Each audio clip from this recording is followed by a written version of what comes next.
Sejarah kontroversial karakteristik aneh di patung Yunani dan Romawi kuno. Pernahkah kalian bertanya-tanya mengapa patung Yunani dan Romawi kuno memiliki alat vital kecil? Ketika saya iseng membaca buku Homosexuality in Greece and Rome, seorang teman bertanya hal tersebut kepada saya. Mungkin kalian berpikir ini adalah topik paling konyol yang pernah saya bahas di channel ini. Tapi tidak ada hal tabu dalam sejarah. Dan ternyata jawaban dari pertanyaan tersebut sangatlah menarik. Saya mengumpulkan pertanyaan penuh penasaran mengenai patung Yunani dan Romawi kuno sebagai berikut. 1. Kenapa mereka memiliki alat vital kecil? 2. Mengapa banyak hidung patung yang patah? Apakah ini murni kerusakan atau disengaja?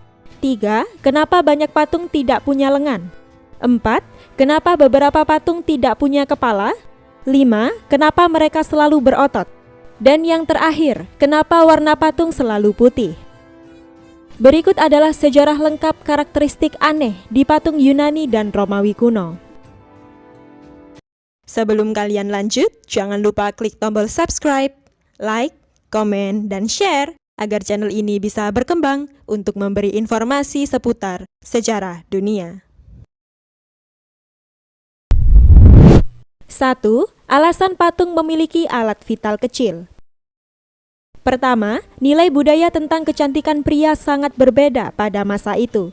Saat ini, alat reproduksi besar dipandang sebagai sesuatu yang berharga dan jantan, tetapi saat itu, alat reproduksi kecil dianggap lebih baik. Menurut buku Homosexuality in Greece and Rome, alat reproduksi besar dikaitkan dengan karakteristik yang sangat spesifik, seperti kebodohan, nafsu seperti binatang, dan keburukan. Sedangkan pria Yunani ideal adalah rasional, intelektual, dan berwibawa. Dia mungkin masih melakukan kontak fisik dan memungkinkannya untuk tetap logis. Bagaimanapun di zaman kuno, memiliki kepala dingin dengan kemampuan untuk membuat keputusan strategis yang baik adalah yang terpenting. Itu karena sebagian besar sejarah awal Yunani diawali dengan perang. Mereka berperang dengan Persia dan negara-negara terdekat yang lain. Berbicara tentang kebijaksanaan, orang Yunani kuno percaya bahwa alat reproduksi yang lebih kecil berarti sperma harus menempuh jarak yang lebih sedikit setelah dimasukkan ke dalam wanita. Di permukaan, hal semacam itu tampak masuk akal, tetapi sains modern telah menyanggah kepercayaan ini. Patung Yunani kuno adalah tentang keseimbangan dan idealisme. Oleh karena itu, masuk akal jika mereka tidak memiliki alat reproduksi besar, karena ini akan dianggap lucu atau aneh. Sebenarnya, ada beberapa patung Yunani kuno yang memiliki alat reproduksi besar, seperti dewa Yunani Priapus. Priapus adalah dewa kesuburan Yunani yang dikutuk dengan impotensi dan pikiran kotor oleh Hera. Priapus sebenarnya sangat dibenci oleh dewa lain, sehingga ia terlempar dari gunung Olympus. Bangsa Romawi kuno mungkin lebih positif terhadap alat reproduksi besar, tetapi patung mereka menunjukkan tren alat reproduksi kecil. Sementara dalam seni Renaissance, pematung juga secara khusus dipengaruhi oleh seni Yunani kuno dan ukuran alat reproduksi mereka yang kecil. Contoh terkenal dari alat reproduksi kecil adalah David Michelangelo, sekitar tahun 1501, sebuah patung Renaissance dari Florence, Italia. Dua dokter Florence menerbitkan sebuah makalah yang menyatakan bahwa alat reproduksi David mengkerut karena ketakutan. Jika dilihat dari depan, wajah David sebenarnya terlihat ketakutan dan khawatir karena pertarungannya dengan raksasa. Para dokter berpendapat bahwa Michelangelo mengukir setiap detail di tubuh David agar konsisten dengan gejala ketakutan dan ketegangan, termasuk alat reproduksinya. Patung Yunani klasik telah sangat berpengaruh untuk semua representasi pahatan tubuh laki-laki dalam seni Eropa. Tidak heran jika patung dengan alat reproduksi kecil telah menjadi norma di sebagian besar sejarah seni barat. Hidung yang hancur dan sengaja dihancurkan.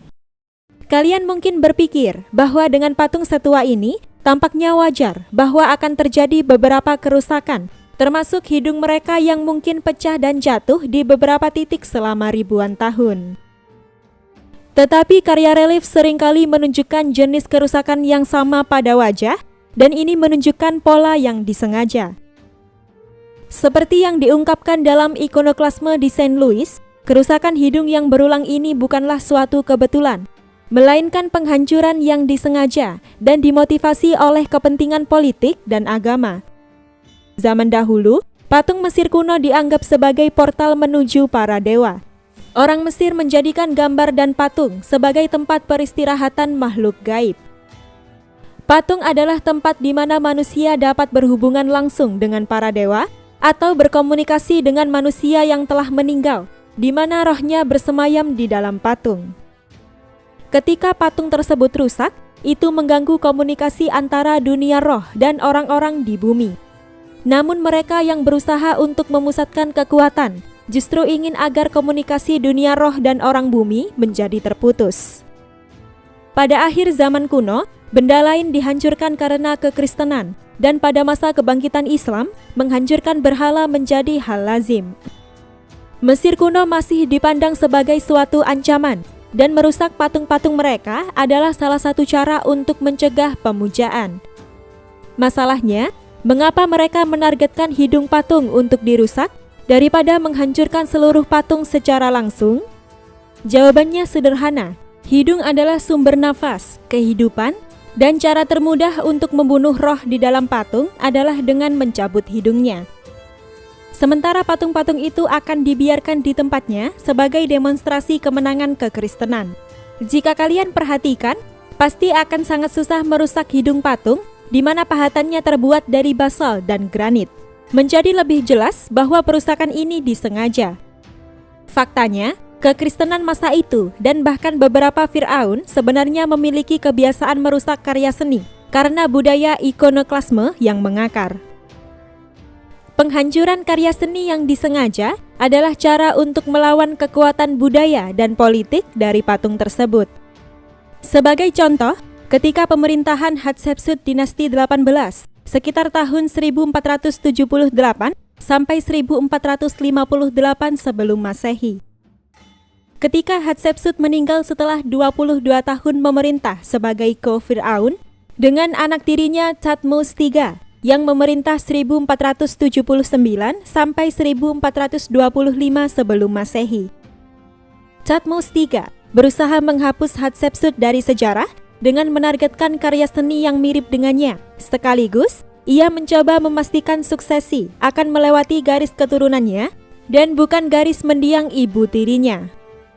Kemudian ada ayah Tutankhamun, Ankhehaten, yang memerintah dari tahun 1353 sampai 1336 sebelum Masehi. Ia menghancurkan monumen Dewa Amun dalam usahanya untuk membuat kembali agama Mesir untuk menyembah satu dewa, yaitu Aten, dewa matahari. Tetapi ketika Ankhehaten meninggal, orang-orang Mesir melanjutkan ibadah tradisional tersebut. Secara tiba-tiba, kuil dan monumen untuk menghormati Aten dan mendiang Fir'aun mengalami kehancuran. 3. Patung yang tidak memiliki kepala. Kepala adalah titik terlemah dalam konstruksinya. Lebih sering kepalanya hilang karena lebih mudah mencuri kepala patung dan menjualnya daripada mencuri seluruh patung. Salah satu alasan patung tanpa kepala adalah bahwa selama pemberontakan atau pengambil alihan wilayah, sebagian besar patung yang memuliakan pemimpin dinodai dengan cara ini. Pemenggalan patung pemimpin menunjukkan kekuatan dan kejantanan pemimpin pertempuran. Sementara beberapa patung kuno memang sengaja dirusak oleh berbagai bangsa dengan alasan yang berbeda. Misalnya kepala marmer Dewi Kecantikan Aphrodite yang ditemukan di Athena sengaja dirusak oleh orang-orang Kristen karena mereka memahat salib di dahi sang dewi. Sementara menurut tradisi Roma kuno, patung tanpa kepala dibuat dengan suatu alasan tertentu.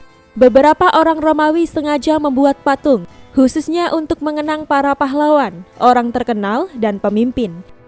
Jika mereka sudah tidak tenar lagi, kepala patung bisa dilepaskan sewaktu-waktu untuk digantikan dengan kepala baru. Misalnya, salah satu patung paling terkenal di era klasik, yaitu patung Antinous, kekasih Kaisar Hadrian, yang dijadikan dewa, kemudian disembah oleh masyarakat. Lebih lengkapnya, kalian bisa mendapatkan materi ini di video saya sebelumnya. Masa pemerintahannya, Hadrian memerintahkan penggantian kepala dewa matahari Apollo dengan kepala kekasihnya, Antinous, guna mengukuhkannya menjadi dewa. Patung yang maskulin dan berotot. Sebagian besar patung dari periode Yunani dan Romawi selalu berotot dan terdapat alasan untuk hal ini. Maskulinitas era kuno dilihat dari kaleidoskop daging sapi. Dengan kata lain, pria dianggap jantan jika memiliki tubuh bagian atas yang besar, otot bisep yang menonjol, dan dua kaki yang besar. Orang Yunani kuno terkenal dengan fetis tubuh laki-laki dalam patung yang mewakili laki-laki kuat, termasyur, dan sosok raksasa dengan otot kencang. Kadang-kadang sosok ini ditutupi sehelai kain dan seringnya mereka tidak mengenakan apapun. Mereka percaya bahwa tubuh ideal adalah bagian dari sistem kepercayaan manusia yang humanis. Menurut Hans, seorang pakar sejarah Yunani mengungkapkan, maskulinitas dalam patung bertujuan untuk pertunjukan.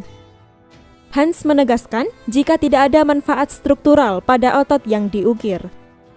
Meskipun ditujukan untuk estetika, patung maskulin juga bertujuan untuk mengintimidasi musuh. Lempengan otot sekal juga membuat para pejuang merasa lebih heroik. 5. Patung yang selalu berwarna putih. Patung-patung Yunani seperti yang kita lihat sekarang hanyalah rekaan usang dari kejayaan mereka sebelumnya. Tetapi sebagian besar pigmen asli sudah lama memudar atau terkelupas, meninggalkan warna marmer putih. Beberapa patung yang terpelihara dengan sangat baik dan masih mempertahankan jejak warna aslinya. Warna asli beberapa pahatan tidak bisa dilihat dengan mata telanjang, sehingga para arkeolog mendeteksi jejak pigmen menggunakan sinar ultraviolet dan teknik khusus. Namun, pada abad ke-19 dan awal abad ke-20, para sarjana klasik dan sejarawan seni menyangkal bahwa patung-patung Yunani awalnya diwarnai. Mereka percaya bahwa putih itu indah, dan bahwa semakin putih sesuatu, semakin indah. British Museum bagaimanapun sangat yakin bahwa patung tersebut pasti awalnya berwarna putih, sehingga mereka mengikis sebagian besar permukaan berwarna krem dari banyak patung kuno. Para sarjana akhirnya mulai terbuka jika patung-patung klasik pada awalnya telah dilukis, dan fakta ini sekarang diterima secara luas. Banyak patung Yunani awalnya memegang benda-benda yang terbuat dari logam mulia, seperti tongkat kerajaan atau senjata. Semua ini hampir selalu dilucuti dari patung-patung lama, dan selama masa kesulitan ekonomi, semua logam tersebut dibutuhkan untuk bertahan hidup. Menjelang akhir Perang Peloponnesia 431 sampai 404 sebelum Masehi, orang Athena melucuti logam mulia dari Akropolis mereka sendiri untuk mendanai perang mereka dengan Sparta. Inilah salah satu alasan mengapa patung-patung Yunani sering berpose canggung atau tidak biasa, karena banyak dari mereka yang awalnya memegang sesuatu kemudian dilucuti. 6. Patung yang tidak memiliki lengan. Selama berabad-abad terkubur, ditimpa gempa bumi, perang, dan fenomena lainnya menyebabkan bahu dan lengan patah, di mana patung ini menjadi ikon untuk seni Helenistik. Salah satu patung yang kehilangan lengannya adalah Venus de Milo. Sederhananya, patung marmer mudah patah. Asumsi ketidakutuhan patung Venus diakibatkan perang antara pelaut Prancis dan Turki yang menemukannya. Banyak spekulasi mengenai bagaimana pose original Venus de Milo, tapi salah satu penelitian mengungkapkan jika ia sebenarnya sedang memegang apel di tangan kirinya. Di antara 6 karakteristik unik patung Yunani Romawi, manakah fakta yang baru kalian ketahui? Tolong beritahu pendapat kalian di kolom komentar. Terima kasih sudah menonton video ini dari awal sampai akhir. Jika kalian suka dengan video ini, jangan lupa klik tombol subscribe, like, komen, dan share agar channel ini bisa berkembang untuk memberi informasi seputar sejarah dunia. Sampai jumpa di video selanjutnya.